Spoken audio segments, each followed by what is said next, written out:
इमरान खान के बाद अगर किसी की ज़िंदगी को ख़तरा है तो अली अमीन गंडापुर हैं। बल्कि ना सिर्फ ये, उनको जब वो काफ़िला लेके आ रहे थे उनको जान से मारने की डायरेक्ट सेक्टर कमांडर की तरफ से धमकियाँ दी गई और उनके काफ़िले के ऊपर फायरिंग भी की गई और उन्होंने मसलहत के तहत जो था ना वो ये सब कुछ किया जो उन्होंने किया। और KPK की पुलिस और चीफ मिनिस्टर अली अमीन गंडापुर के अंडर काम नहीं कर रहे और उसकी एग्जाम्पल आज जिरगे के ऊपर फायरिंग है।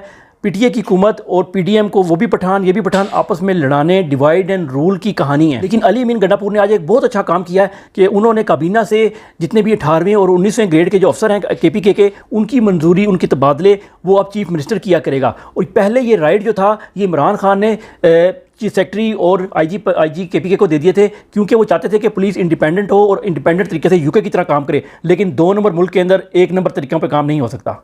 लेकिन इतनी कुर्बानियों के बाद अगर फिर भी समझते हैं कि अली अमीन गंडापुर गद्दार है तो उसको उतार देते हैं। आप बताएं किसको चीफ मिनिस्टर बनाएं जिस पे आपको इतबार है।